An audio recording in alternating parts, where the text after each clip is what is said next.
सिद्धास्य सिद्धीश्वरा आचार्य जिनिशासिडोन्नतिकरा पूजा उपाध्यायका श्री सिद्धांत सुपाठका मुनिवरा रत्नत्रयाराधका पंचेते परमेष्टिना प्रतिदिनं कुर्वन्तु ते मंगलम।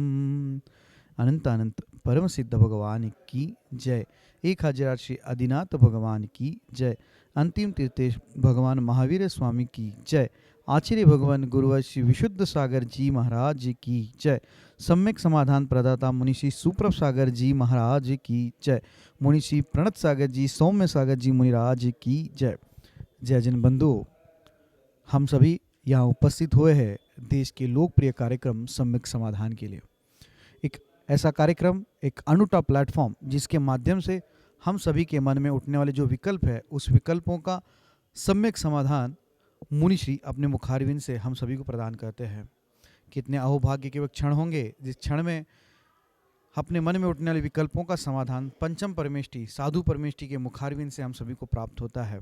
अगर आप इस कार्यक्रम से जुड़ना चाहते हो या कार्यक्रम के माध्यम से अपने मन में उठने वाले विकल्पों का समाधान चाहते हो तो कार्यक्रम में नीचे जो पट्टी पे स्क्रॉल पे या फ्लिप पे जो हमारे नंबर चल रहे हैं, हमारे ईमेल आईडी है, उसके माध्यम से आप अपना विकल्प हम तक पहुंचा सकते हैं। उस विकल्पों को एकत्रित करके मुनिषी तक पहुंचाया जाएगा। वो मुनिषी के मुखारविंद से हम सभी लोग सम्यक समाधान प्राप्त करेंगे। सम्यक समाधान के माध्यम से आप अपने विकल्पों का समाधान प्राप्त कर ही सकते हैं एवं उस विकल्प के कारण अन्य लोगों के मन में जो विकल्प है उसके विकल्पों का भी समाधान हम सभी प्राप्त कर सकते हैं। तो आप जल्द से जल्द अपने मन में उठने वाले विकल्पों को हम तक पहुंचाएं और हम सभी लोग उस विकल्प का सम्यक समाधान मुनिषी के मुखारविंद से प्राप्त करेंगे। मुनिषी के चरणों में नमोस्तु करते हुए आज के उस कार्यक्रम को, लोकप्रिय कार्यक्रम की शुरुआत करते हैं। मुनिषी प्रणत सागर जी महाराज से निवेदन करते हैं कि हे स्वामी, आज के कार्यक्रम को गति प्रदान करते हुए संचालित करें। नमोस्तु नमोस्तु नमोस्तु।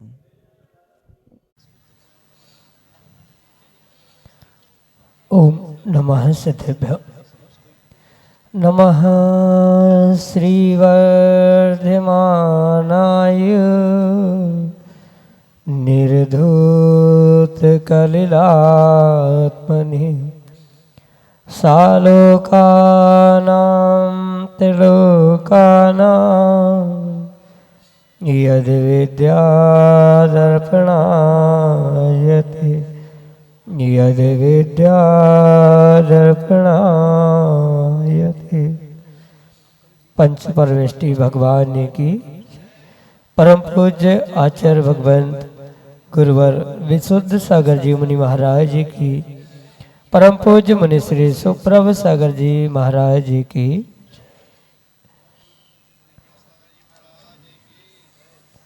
विकल्प विकल्प और विकल्प, अनंत विकल्प, अनंत संसार और अनादि से जीव उन अनंत विकल्पों के कारण ही अनंत संसार में भटकता रहा। लेकिन थोड़ा सा पुरुषार्थ करता तो वही विकल्प जो अनंत संसार के कारण बन रहे थे वह अनंत सुख के साधन भी बन सकते थे। आवश्यकता अपने विकल्प को समीचीनता प्रदान करने थी, और विकल्प यदि समीचीन था और पुण्योदय से यदि उस समीचीन विकल्प का सम्यक समाधान किसी निर्ग्रंथ गुरु से प्राप्त हो जाता तो निश्चित ही वह हमारे लिए अनंत सुख का साधन बन सकता था। हम सभी का पुण्योदय है कि परम पूज्य आचार्य भगवंत गुरुवर विशुद्ध सागर जी महाराज के मंगल सुभाषित से उन्हीं के सुयुग से परम पूज्य मुनि श्री सुप्रभ सागर जी महाराज ने हमें वह अनंत सुख के साधन रूप समीचीन विकल्पों का सम्यक समाधान आत्मकल्याण की अनूठी विधा प्रचना नाम के स्वाध्याय के रूप में प्रदान की। प्रारंभ करते हैं ऐसे वह आत्मकल्याण का कार्यकारी उपाय, समीचीन विकल्पों का सम्यक समाधान।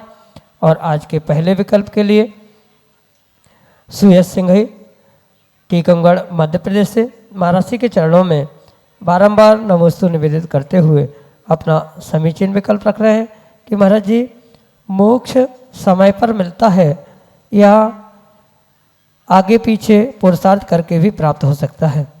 हमारे समीचीन विकल्प का सम्यक समाधान करने की अनुकंपा करें। नमोस्तु महाराज जी, नमोस्तु। ओम नमः सिद्धम।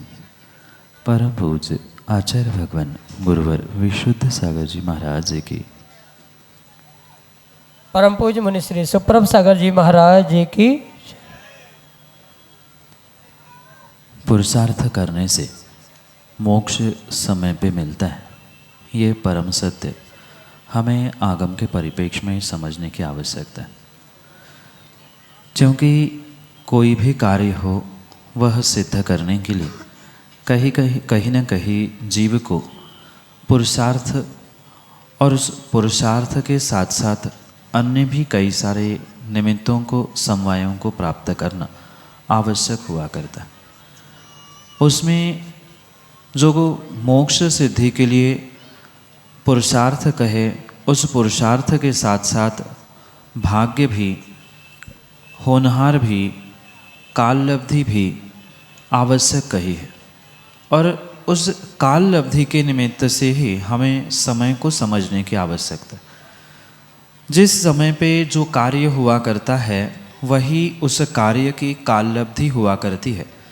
इसलिए काललब्धि या समय कोई भिन्न भिन्न विषय नहीं है, कहीं ना कहीं परस्पर में वह एक दूसरे से संबंध रखते हैं।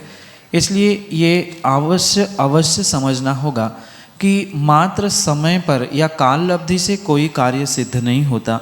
कहीं न कहीं उस समय पर किए गए पुरुषार्थ से ही समय पर पुरुषार्थ का फल मिलता है। कहने का तात्पर्य इतना है कि पुरुषार्थ करने वाला जीव आगे पीछे पुरुषार्थ, बीच में पुरुषार्थ, ऐसा विकल्प ना लाते हुए समीचीन सही दिशा में सही समय पर अगर पुरुषार्थ करता है तो जैसा पुरुषार्थ होता है बिल्कुल वैसा ही उस पुरुषार्थ की और कहीं ना कहीं अन्य निमित्तों को, अन्य जो समवाय हैं उनको समझते हुए ही समय का और उस पुरुषार्थ का भी फल मिला करता है। इसलिए ये ध्यान रखें, मात्र समय पर किसी कार्य का या मोक्ष नहीं मिलता और ना मात्र पुरुषार्थ करने से किसी कार्य का आगे पीछे फल मिलता है। ये परम सत्य है कि पुरुषार्थ करने पर भी समय यानी जो काललब्धि हुआ करती है वह काललब्धि भी परम आवश्यक हुआ करती है। ये काललब्धि और समय और साथ में जीव का समीचीन सम्यक पुरुषार्थ ही कहीं न कहीं मोक्ष के लिए कार्यकारी उपाय बन सकता है।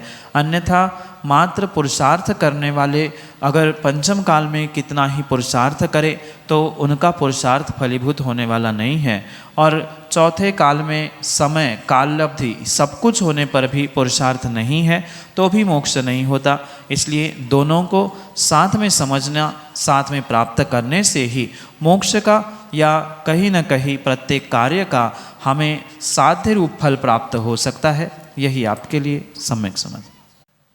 अगले समीचीन विकल्प के लिए हमारे सामने है गौरवबाई महिला मंडल सागर मध्य प्रदेश से अध्यक्ष अंजू सेठ अपने समीचीन विकल्प के साथ। मुनि श्री के चरणों में बारंबार नमोस्तु नमोस्तु नमोस्तु। हे मुनि श्री, जैसे हम लोग कहीं अन्यत्र जगह मूर्ति विराजमान करवा देते हैं, लेकिन वहाँ 1 साल 2 साल इस तरह से बीत जाते हैं लेकिन दर्शन करने के लिए नहीं जा पाते, तो हमें क्या क्या दोष लगते हैं और क्या जाना जरूरी है, ये हमारी शंका का समाधान कीजिए। नमोस्तु महाराज जी।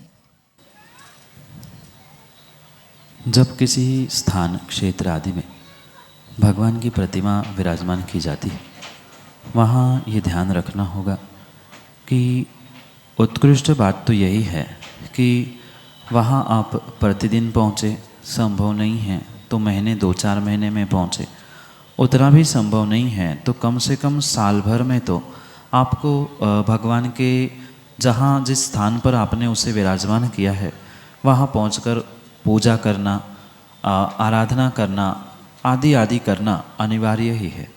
माना कि क्वचित कदाचित किन्हीं कारणों से 2-4 साल आप वहाँ नहीं पहुँचे हैं तो ये ध्यान रखें कि उसके निमित्त से आप कहीं गुरु के पास आदि पहुँच के प्रायश्चित ग्रहण करें।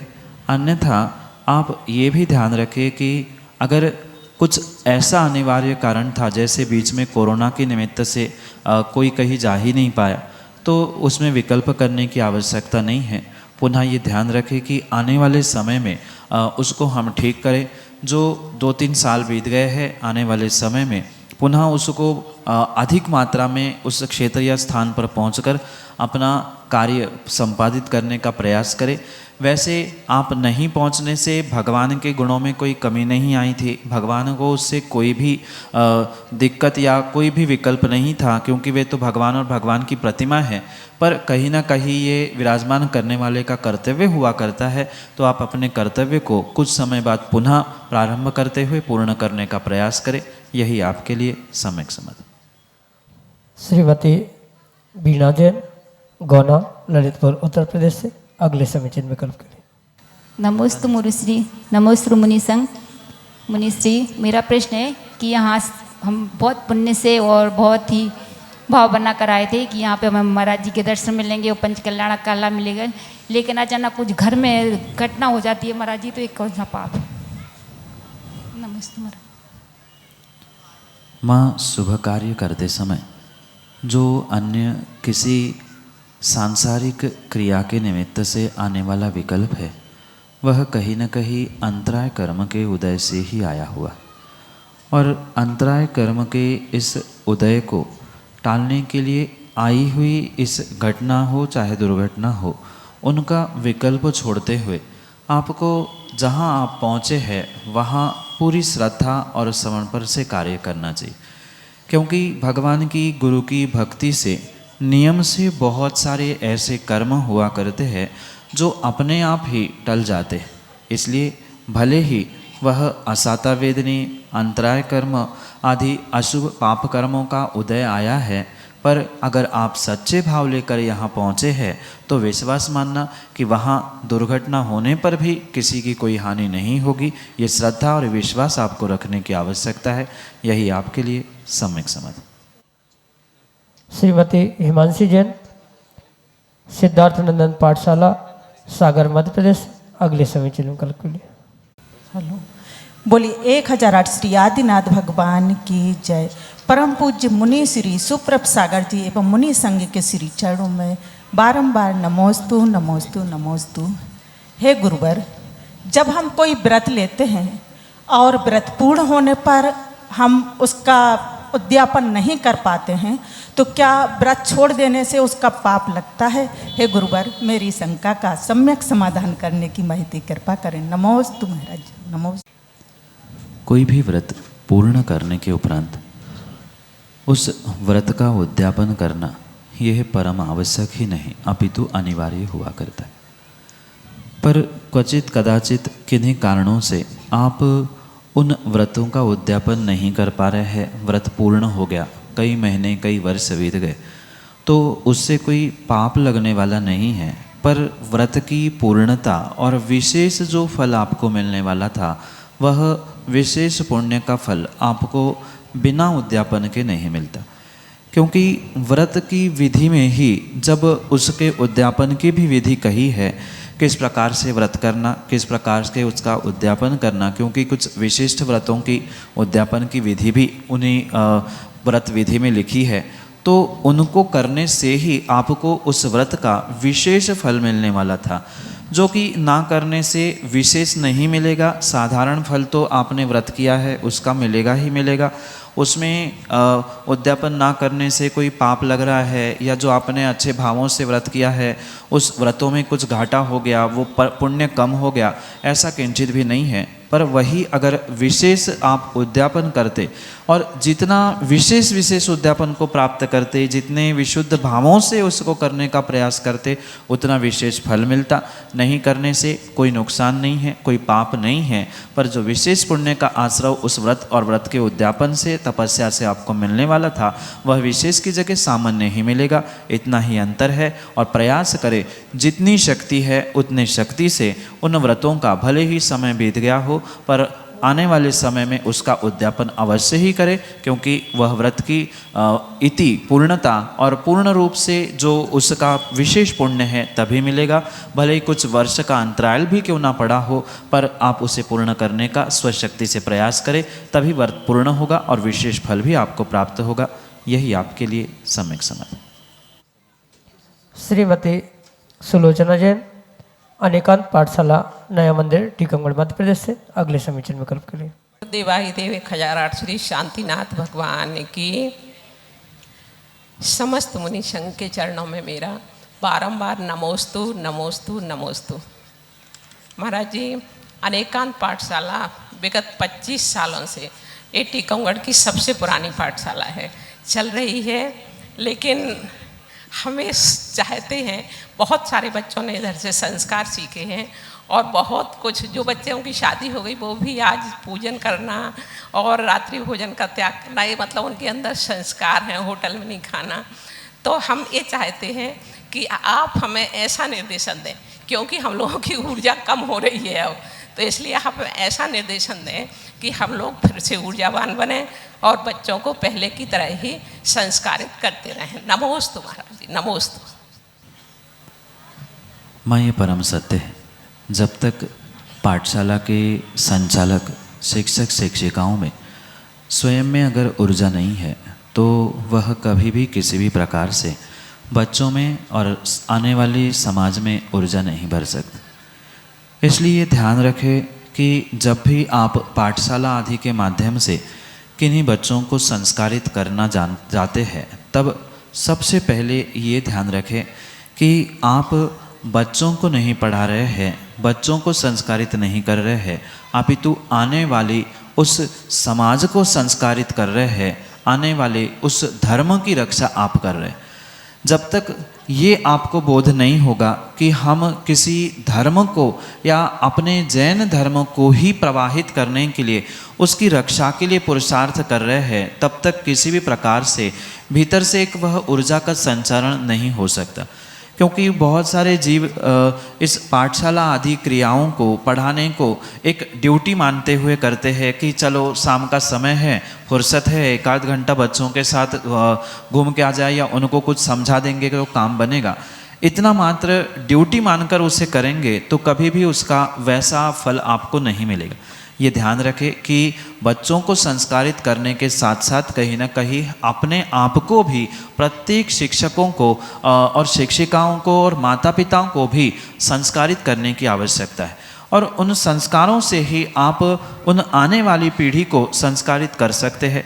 इसलिए जो उत्कृष्ट कार्य आप विगत दिनों से जितने भी आज पाठशाला के अधिवेशन में आए हुए शिक्षक शिक्षिकाएं हैं, सभी परिवारगणों से मैं यही कहना चाहता हूँ कि विशेष रूप से ये ध्यान रखें कि जब तक आप स्वयं ये बोध नहीं करोगे कि मैं किसी विद्यार्थी, किसी बालक, किसी बच्चे को नहीं पढ़ा रही हूँ, अपितु आने वाले धर्म की ही रक्षा कर रही हूँ, ये जिस दिन आपको बोध हो जाएगा, अपने आप वह पुरानी बातों की या पुरानी ऊर्जा के साथ आप ऊर्जावान होते हुए अपने जीवन को अवश्य ही बदल सकते हैं। और जो अपने आप को बदलना जानता है, वास्तव में वही दूसरों को भी बदलना जानता है, बच्चों को भी बदलना जानता है सबसे पहले। इसलिए आप सभी की प्रशंसा इस बात की करना चाहता हूँ कि आप अपने घर के, संसार के सभी क्रियाओं को करते हुए जो बच्चों को विशेष संस्कारित करने का पुरुषार्थ कर रहे हैं, आप ये ध्यान रखें, आप मात्र बच्चों को ही नहीं अपितु आने वाली समाज के साथ साथ इस नमोस्तु शासन, जिन शासन की धुरा को संभालने का प्रयास कर रहे हैं, ऐसे ही आने वाले समय में इस जिन शासन को संभालने का और समाज आयतन आदि की रक्षा करने का पुरुषार्थ करते रहे, जिसके माध्यम से ये नमोस्तु शासन, जिस शासन जैसे आज तक जीवंत और जयवंत होता आया है, ऐसे ही पंचम काल के आखिरी सांसों तक आगे बढ़ता रहे, क्योंकि आपके ही संस्कार, आज जो आप बच्चों को पढ़ाएंगे, बच्चियों को पढ़ाएंगे, वे ही कहीं पहुंचकर वहां अपने नगरों में पुनः पाठशाला, उनके संचालक, उनकी शिक्षिका आदि बनते हुए वहां भी संस्कारों का आरोपण कर सकते हैं। इसलिए आप स्वयं ऊर्जावान होते हुए एक एक बच्चाओं में ऐसी ऊर्जा भरने का प्रयास करें और प्रयास ये करें कि जहाँ जहाँ हमें निर्ग्रंथ गुरुओं का सानिध्य प्राप्त हो या ऐसा कहीं अधिवेशन आदि हो तो वहाँ पहुँचकर उन बच्चों के साथ स्वयं भी ऊर्जावान होकर कुछ विशेष नया नया करने का प्रयास करें, जिससे गुरु के आशीष से आप और भी समय समय पर ऊर्जावान होते रहे। यही आपके लिए आशीष के साथ सम्यक समाधान। यसी जैन, श्री पारस वीर पाठशाला, महावीर विहार, टीकमगढ़, मध्य प्रदेश से अगले समीचीन विकल्प के लिए। महाराज जी, मेरा प्रश्न ये है कि जो भगवान की मूर्ति होती है वो बिना पंच कल्याणक के प्रतिष्ठा क्यों नहीं होती? नमोस्तु महाराज जी। जो भगवान की मूर्ति है वह वास्तव में तीर्थंकर भगवान की ही प्रतिमा है, उसका ही एक आकार है जो कि तदाकार यानी तीर्थंकर के समान ही स्वीकार किया गया। क्योंकि तीर्थंकर भगवान के 5 कल्याणक हुआ करते हैं और 5 कल्याणकों से सुशोभित ही ये 24 तीर्थंकर वर्तमान के भगवान हैं। और इसी कारण से जब हम उस प्रतिमा आकार को, मूर्ति को भगवान मानना जाते हैं या भगवान कहने जाते हैं, भगवान मानकर पूजने जाते हैं, तो कहीं ना कहीं उन पर भी उन्हीं 5 कल्याणकों का संस्कार होना आवश्यक है। जैसे तीर्थंकर बालक के गर्भ, जन्म, तप, ज्ञान और मोक्ष आदि 5 कल्याणक हुआ करते हैं, वे तो साक्षात जीते जागते तीर्थंकर है, पर वर्तमान में पंचम काल में तीर्थंकर नहीं, कोई भगवान नहीं, कोई मोक्ष नहीं, कोई कल्याणक नहीं, पर उनकी प्रतिमा, उनकी भगवान की मूर्ति के रूप में हम जो स्थापना निक्षेप से, उपचार से उन्हें भगवान मानते हैं, तो जिन्हें मानना है उनमें भी कुछ ना कुछ प्रतिष्ठित करना, आरोपित करना ये आवश्यक हुआ करता है। और इसी कारण से जो भगवान का आकार मूर्ति को दिया गया होता है, बिल्कुल उसमें भी उस आकार मात्र से नहीं अपितु उस आकार की शुद्धि कर लेना, उन्हीं में मंत्रों के द्वारा संस्कार कर लेना, क्योंकि उस प्रतिमा को, मूर्ति को हम भगवान मान के पूज रहे हैं तो भगवान के गुणों का आरोपण करना भी आवश्यक हुआ करता है। और इसी कारण से 5 कल्याणकों के माध्यम से उन संस्कारों का, व्रतों का आरोपण उस मूर्ति में, प्रतिमाओं में किया जाता है। और इसी कारण से भगवान की मूर्ति को प्रतिष्ठित करने के लिए, भगवान की मूर्ति को भगवान मानने के लिए कहीं न कहीं तीर्थंकर के उन 5 कल्याणकों का संस्कारों के द्वारा आरोपण किया जाता है। और वह आरोपण ही कहीं न कहीं आपके लिए वह भगवान की मूर्ति प्रदान करने वाला हो सकता है। इसी कारण से ही भगवान की मूर्ति को पंचकल्याणक के माध्यम से ही प्रतिष्ठित माना जाता है और उसके बाद ही पूजनीय माना जाता है। यही आपके लिए सम्यक समाधान। श्रीमती राजकुमारी जैन कोठादार, अनेकांत पाठशाला, टीकमगढ़, मध्य प्रदेश से अगले समीचीन विकल्प के लिए। संघ के चरणों में बारंबार कोटि कोटि नमस्तु, नमोस्तु, नमोस्तु, नमोस्तु। हमारा प्रश्न है महाराज श्री के जो तत्वार सूत्र में आया है, 33वें नंबर का सूत्र है पहले अध्याय का, उसमें बताया कि ऋजु सूत्र नए एवं और एवं भूत नए का विवरण एक सा लगता है, तो उसका समझाने का प्रयास करें महाराज श्री, हमको उसका समाधान दें। नमोस्तु महाराज श्री, नमोस्तु। जो तत्वार्थ सूत्र में उमा स्वामी भगवान ने उन 7 नयों का व्याख्यान किया है, वहाँ पर यह अवश्य समझे कि 7 नय बिल्कुल भी भिन्न भिन्न ही है, उनमें किसी भी प्रकार से कोई मिलावट नहीं है। हाँ, क्वचित कदाचित समझने में उसे कहीं प्रयोग में लाते समय कोई व्यक्ति कुछ भ्रमित होने की संभावना हो सकती है, क्योंकि लगभग दोनों भी बहुत सूक्ष्मता को ग्रहण करने वाले होने से वह समान लगते ज़रूर है, पर दोनों में बहुत अंतर है। रुजु सूत्र जो कि 2 प्रकार से आचार्य भगवंतों ने कहा है, एक सूक्ष्म रुजु सूत्र और एक स्थूल रुजु सूत्र। जो एक समय की पर्याय को ग्रहण करता है वह सूक्ष्म रुजु सूत्र है, और जो तदायु काल प्रमाण को ग्रहण करता है वह स्थूल रुजु सूत्र है। इस प्रकार से जैसे रुजु सूत्र को समय की काल की पर्याय के निमित्त से बांधा गया है, वैसा एवं भूत नय बिल्कुल भी नहीं है। एवं भूत नय कहता है कि जो जीव एक समय में यानी तत्काल समय में जो कार्य करता है, जो क्रिया करता है, उस क्रिया की प्रधानता से ही एवं भूत नय हुआ करता है। अगर दोनों में अंतर समझना है सामान्य शब्दों में, तो एक मात्र कालवाचक है या काल की पर्याय की प्रधानता से विभाजन करने वाला, कथन करने वाला है, तो दूसरा जो एवं भूत नय है वह कहीं न कहीं क्रिया की प्रधानता से कथन करने वाला है। एवं भूत एक समय में करने वाले यानी वर्तमान में आप जो जिनवाणी सुन रहे हैं, समाधान सुन रहे हैं, तो कहीं न कहीं आप कहीं से भी पहुँचे हैं, पर आपको श्रोता ही कहा जाएगा, क्योंकि सभी एक सुनने का ही काम कर रहे हैं। पर अगर सूक्ष्म रुजु सूत्र की अपेक्षा से कथन करेंगे तो सबके परिणाम एक एक समय के भिन्न हैं। कोई अच्छा सोच रहा है, कोई बुरा सोच रहा है, तो काल को पकड़ने वाला या काल की अपेक्षा से कथन करने वाला जो होता है वह रुजु सूत्र नय हुआ करता है, और क्रिया की प्रधानता से जो माना गया है वह एवंभूत नय है। ये मुख्य इन दोनों में अंतर समझते हुए ही आपको नय की व्यवस्था को व्यवस्थित समझने की आवश्यकता है, जो कि आपके लिए सम्यक समाधान से। श्रीमती बबीता बड़कुल, नंदीसर महिला मंडल, टीकमगढ़, मध्य प्रदेश से अगले संविजन विकल्प के लिए। बारंबार नमोस्तु नमोस्तु नमोस्तु। महाराज श्री, मेरा प्रश्न है कि 16 श्रृंगार जो बताए हैं वो पुरुषों के लिए भी अनिवार्य है और महिलाओं के लिए भी, तो महिलाओं ही क्यों करती हैं, उनको ही बाध्य क्यों किया जाता है, पुरुषों को क्यों नहीं किया जाता? माँ, आगम की व्यवस्था और वर्तमान की या सामाजिक व्यवस्था भिन्न भिन्न है। आगम में ऐसा कहीं भी कथन प्राप्त नहीं होता कि स्त्रियों को और पुरुषों को 16 श्रृंगार करना अनिवार्य है। ऐसा किसी आचार्य प्रणीत ग्रंथों में प्रमाणित नहीं मिलता। हाँ, लोक व्यवहार में ये माना जाता है कि श्रृंगार करना आवश्यक हुआ करता है।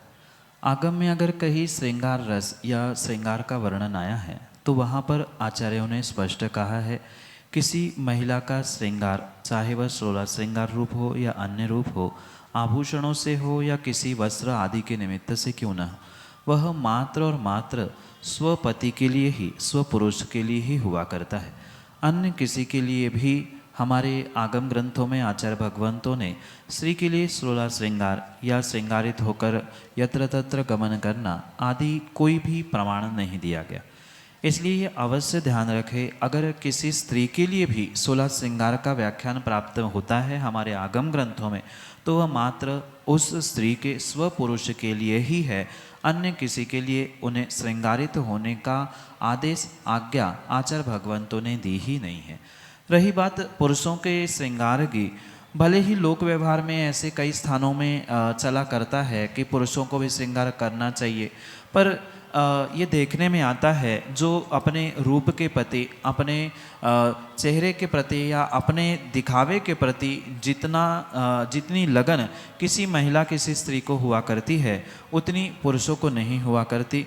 कहीं न कहीं अपना अपना ममत्व, अपना अपना मोह हुआ करता है। जितना मोह पुरुषों को व्यापार करके धन कमाने में है, उतना मोह ममत्व महिलाओं को धन और पैसा कमाने में नहीं है। उनको 16 श्रृंगार, सोना इकट्ठा करना, हीरे जवाहरात, कपड़े, वस्त्र आदि इकट्ठा करने में आनंद आता है, तो पुरुषों को किसी अन्य प्रकार से मोह के निमित्त से आनंद आता है। इसलिए ये ध्यान रखें। पहली तो बात, आगम में ये व्यवस्था नहीं कही है। दूसरी बात, जो व्यवस्था ये बताई भी गई है तो ये लोक व्यवहार है, और लोक व्यवहार कहाँ कैसा है ये भिन्न भिन्न मान्यताओं से, भिन्न भिन्न प्रकार से समझने योग्य हुआ करता है। इसलिए इसे नियामक नहीं कहा जा सकता। करे तो भी बंधन नहीं है और नहीं करे तो भी बंधन नहीं है। यही आपके लिए सम्यक समाधान। जयजन बंधुओं, हम सभी लाभ ले रहे थे लोकप्रिय कार्यक्रम सम्यक समाधान का। प्रतिदिन की भांति यह कार्यक्रम 5:13 पे यूट्यूब चैनल सुप्रभ वॉच के माध्यम से प्रसारित होता है। मुनिषी का नाम सुप्रभ और वाणी का पर्यायवाची नाम उवाच, सुप्रभ उवाच यह नाम चैनल का है। आप यूट्यूब पे सुप्रभ उवाच सर्च कर सकते हैं एवं सर्च करके इस यूट्यूब चैनल को सब्सक्राइब करें एवं उसका बेल आइकन प्रेस करें ताकि मुनिश्री की अधिक जानकारी एवं जो सम्यक समाधान आदि कार्यक्रम है उसकी जानकारी भी आपको उपलब्ध होती रहे। नोटिफिकेशन के द्वारा आपको याद रखने की ज़रूरत नहीं है। प्रतिदिन ठीक 5:13 पे यूट्यूब चैनल सुप्रभ उवाच के माध्यम से यही कार्यक्रम प्रतिदिन शाम को 4 बजे आदिनाथ टीवी चैनल के माध्यम से भी प्रसारित होता है। ठीक 4 बजे आदिनाथ टीवी चैनल के माध्यम से सम्यक समाधान उपलब्ध होता है। शाम को 7:40 पे जिनवान टीवी के माध्यम से मुनिषी के प्रवचन विगत चातुर्मास्थली विदिशा में सुक्ति मुक्तावली इस अद्भुत ग्रंथ पे हुए थे। उस प्रवचनांश प्रतिदिन शाम को 7:40 पे जिनवान टीवी के माध्यम से प्रसारित होते हैं। आप सभी लोग घर बैठे सुक्ति मुक्तावली इस ग्रंथ का स्वाध्याय करते हुए मुनिषी के वाणी का लाभ ले सकते हैं। प्रतिदिन 2:30 पे 2:30 बजे मुनिषी के प्रवचन आदिनाथ टीवी चैनल के माध्यम से भी प्रसारित होते हैं। आप सभी लोग दोपहर को 2:30 पे आदिनाथ टीवी चैनल के माध्यम से भी मुनिषी के प्रवचन का लाभ ले सकते हैं। आज के लिए इतना ही। मुनिषी के चरणों में कोटिशा नमोस्तु करते हुए आज के इस लोकप्रिय कार्यक्रम को यहीं पे विराम देते हैं। नमोस्तु नमोस्तु नमोस्तु।